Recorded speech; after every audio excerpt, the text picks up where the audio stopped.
Hello. Today's topic is for statement in Python. For statement is also known as for loop. So to begin, I have pycharm open. So let me create a new file and I'm going to call it for. Okay. Now, in order to understand this, we will work on a sample problem. Let's say you have a list of your monthly expenses. So for January, February, each of these months, you have your total expense amount and you want to calculate the total of all these monthly expenses. So how do you solve this problem in Python? You want to use Python to track down your monthly expenses, and Python program should tell you the total result. So for that, first you need to create a list, and we are going to call it exp equal to, I will create a list. This is how you create a list, and you're going to store all your monthly expenses. So let's say in January you spend $2340. Your February expense was $2500. Your March expense was $2100. Your April expense was $3100 because it's your marriage anniversary. You have a big expense. And your May expense is $29,800. If you are going with a traditional way without using for loop, then you will create a variable called total and you will add each of these individual items. So you'll say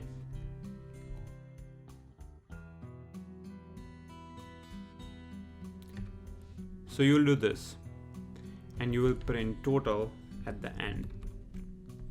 So when you run this program, it will print the total. So I'm going to run for. I have two files, if and for, that's why it's showing me two options. So I'm interested in executing for. So it is telling me 13,020 is the total expense from 1 January all the way to till May. Now the problem with this code is that you are writing a long expression here. What if your list had like 100 items in it? If you start writing all of these, you'll become granddaddy by the time you are done writing it. It's like really tedious. So a programming language should have something better, and that thing is a for loop. So let me now do the same thing using a for loop. So I'm going to comment this line. So if you use control/ shortcut in pycharm, it will comment it, or you can just put this character here. It means this line won't have any impact. So now you can say total. You can create a total variable and you can say my total expense is 0. And now you're going to run a for loop. So the syntax of for loop is this. So you can say for item in exp colon. What this means is for is a special keyword, and then you're saying item in exp, meaning for each of the items in exp list, do this. What do we don't want to do? You want to say total equal to total plus item. What happens because of this is it will run in a loop, and every time it will keep on adding this individual items. So let me run it. Excellent. So I'm seeing the same result, and see my code looks much better. So compare this code versus this code. Here you are doing a lot of typing versus here is plain simple. So now when you write a for loop, internally computer will expand your code into something which is shown in the diagram here. So as you see in the diagram, at each iteration it is taking each of these individual items and adding them into your total. So you don't have to write all the code that is shown in the diagram, but instead the for loop will do that for you, and it makes your code look beautiful and readable. Now let me show you the same thing using PyCharm debugger. So if you have seen my PyCharm intro on debugging, etc., you would have some idea on how to set breakpoints and do debugging. If you have not seen, then I would recommend going back to that video and take a look. So let me set a breakpoint here. So when you do, again, control left mouse click or use control F8, it will set a breakpoint, and you can say run debug. Okay, now I'm here. Okay, so as you see, let me expand this guy. My exp list is this 2340 and so on. You can use this step over function to go now one line by one line. So cool. So my total, as you see here, is 0, and I just enter the for loop. When I move into next step, what happens is my item is 2340, which you can see here. So the for loop, when it started, it first picked up the first item, which is 2340. My total is still 0, and I'm saying total equal to total plus item. So my total is 0 and my item will be 2340. So after this statement gets executed, you can imagine what will be the value of total. So next. Nice. So you see, like, total has a value 2340, and then I am on to my next item. So when I say next item, my next item now is 2500, as you see here, and my total is 2340. So now total equal to total plus item, meaning 2340 plus item, which is 2500. So now my total is 4840. So this keeps on going until the very end.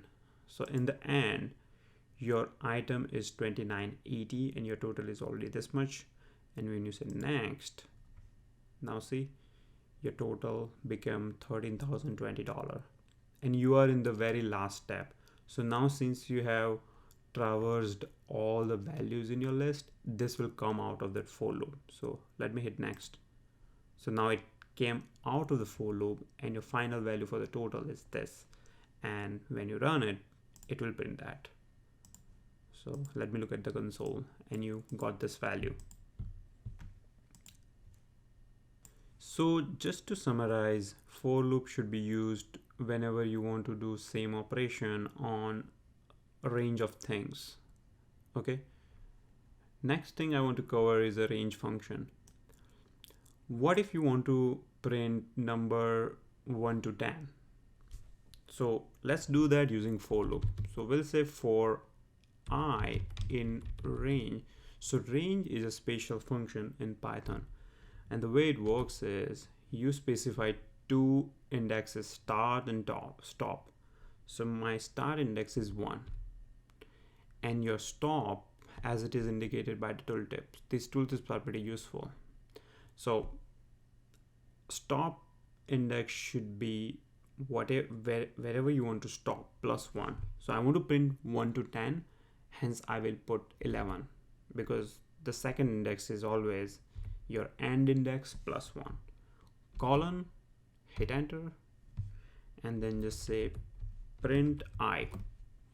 What I means here is I is a variable that you are creating in your for loop, and that variable has a value coming out of this function. So on each iteration, range will give you one new value. So let's see what happens. So you can just run it. Nice. So as you notice here, it printed 1 to 10. Okay, so Range just gives you a range of numbers that you specify using start and index. You can use the same thing to print a square of all these numbers. So you can just say I cross I, and this will print square of all the numbers from 1 to 10. So again, run, and you see 1, 4, 9, 16, and the square of 10 is 100. So whenever you want to do this kind of operation on a range of numbers, you should use range. Okay, now let's go back to our monthly expense example. So let me create that same variable for the list again. And now what I want to do here is I want to print monthly expense along with the month number. So what I'll do is I will use a len function. So I will say for I in range len exp. So what this len will do is it will return the length of this list. So what is the length of the list? It is 5. So when you say for I in range 5, what you're doing is you are omitting the start index, and your end index will be the length of the list. So you will say print your month is I plus 1. Why am I doing I plus 1? Because in the range function I'm specifying only the end index, and if I don't specify my start index, it will be 0 by default. So if it is 0, I don't want to start from 0, I want to start from 1. That's why I'm doing I plus 1. And I will say my expense is exp of I. So again, expense is a list, so you can use an index in a square bracket to access each individual element. So I in this for loop, for the first time, it will have a value 0. So when you say exp 0, you will be referring to this value. When you say exp 1, you are referring to 2500 value, and so on. Also, as we are calculating a total, we'll do the same thing as before, create a variable called total, and on each iteration you're saying total is total plus exp of I. Let's run this. Awesome. So it is saying month 1 expense is this, month 2 expense is this, but hey, we forgot to print total, so let me do that. So you'll say print my total expense is my total, and again run it. Cool. So it printed individual expenses here, and at the end I have a total expense. So now let me just quickly show you this len thing in idle so that you know what went behind the scene. So when you have this list like this, and when you say len of exp, you see it is saying return the number of items in a container. So exp is a list, which is a container, and when you say len exp 5, so this for loop was equivalent as writing len range 5. Okay, so range usually have 2 parameters. We could have said this as well, this is starting index, this is ending index, but if you don't specify it, by default it will assume it to be 0. Okay, so you can have like this, or you can have just this, but we knew it is 5. But let's say if this list was long, you don't want to go and calculate it, that's why we had it like this. Now for loop will normally go through your entire list or entire range that you have specified here, but often there is a need to break in between you want to do some operation, and once certain goal is achieved, you want to stop the for loop and terminate in between. So let me give you the example. Let's say you lost your keys, your car keys in your home, and you now begin searching it. So you will go to different places. You will go to your living room, your closet, you will look around chairs to see if there is a key. And once you find the key, what will you do? You will stop your search. So let me demonstrate the same thing using for loop and a break statement. So let's say my key location is chair. So my keys are actually placed on chair and I don't know where they are, but I know all the locations in my home. So all the locations in my home are garage, then I have living room, then I have closet, and I have chair. So let me put chair here before closet. So I'm going to search through my home for my keys in all this location in this particular order. So again, you can use for loop because for loop is used to go through each of these items one by one. So you'll say for I in locations, meaning search each of these locations one by one, and if I is equal to, this is a comparison operator, equal double equal to sign. If I is equal to key location, then you will say print key is found in this particular place, right? And once the key is found, now you don't want to go complete your for loop, you want to break. So when you write this break statement, it will just come out of the for loop, it will just terminate in between. And if that is not the case, if I is not equal to key location, then you want to say print key is not found in I. Okay, now let me run it and see what happens. Nice. So it first went through garage and it says key is not found in garage. Then it went through living room and it's saying key is not found in living room. Then it encountered chair, and chair was a key location, so it printed this one, and then it broke in between.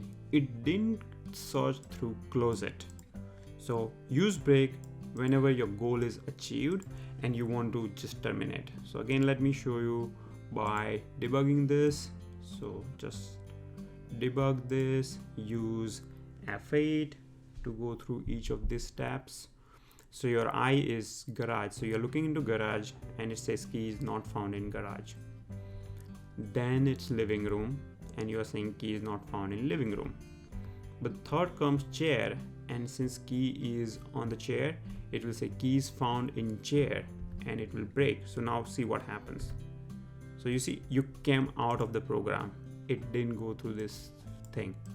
This is very useful when you are doing real-time programming and you have a list which has, let's say, 10,000 items. You don't want to just go over each of these items because it will waste some of the CPU cycles. It will be overburden on computer for the work that's gonna give nothing, right? Your goal is achieved. Why do you want to continue with the for loop and go over the remaining elements? Another statement that is used frequently in for loop is continue. So when you are running a for loop and doing same operation on list of items, sometimes for some items you want to skip that operation. So in that case, you will use continue. So again, let's work on a simple problem where between 1 to 5 you want to print the square of all numbers except the even numbers. So you want to skip even numbers. So you will say for I in range So if you want to go from 1 to 5, you have to say 1 to 6 because it will exclude this second index. So it should be always your AND number plus 1. Now you want to skip even numbers, and for remaining numbers you want to print I cross I. So let me just first run this guy. So when you run this, what's gonna happen is let me see what happened. Okay, so let's run this first. So when you run it, it is printing square of all the numbers between 1 to 5, but you want to skip even numbers, which is this and this. So for that, this is your main operation that you're doing for loop. Just before that, just say do the check for even number. How do you do a check for even number? You say I percentage 2 equal to 0, meaning if you divide it by 2 and if the remainder is 0, then you will say continue. So this continue statement, what it will do is, once you are in if condition, if it is satisfied, you will just continue from here and you will jump back here in the for loop for the next iteration. Hence you will skip any code which is written below this line inside the for loop. So if you have something outside the for loop, you will still do it. So now let's run this. Awesome. So you see the square of 1 is 1, square of 3 is 9, and square of 5 is 25, but we skipped 2 and 4. Okay, now the last thing I want to cover is while statement. So while statement is similar to for loop with a little bit difference in the syntax. So let's say you want to print number 1 to 5. How do you do that? Using while loop. So in while, you will say while and then the condition print I and I equal to I plus 1. So while loop takes only one condition, and until that condition is satisfied to be true, it will just keep on iterating. So if you run it, you will be saying 1 2 3 4 5. Okay, now be careful whenever you're doing while loop, you have to increment this counter. If you don't increment this, then it will just go into infinite loop. So what happens is, the way this works is, let me debug it. So here again I'm using F8 to go to next line. So your I was 1, as you see here, I was 1, and you printed I first, and then your I is 2, then your I is 3. So when it is here, it is saying I is the I less than equal to 5, meaning 3 is less than 5, hence you continue inside the loop. Now I is 5, so I is 6 this time, so now 6 is not less than 5, so it will come out of it. Okay, now if you don't have this here, then it will be pretty dangerous. So what will happen is, it will just keep on iterating and it will cause an infinite loop. So that concludes our episode. Thanks for watching.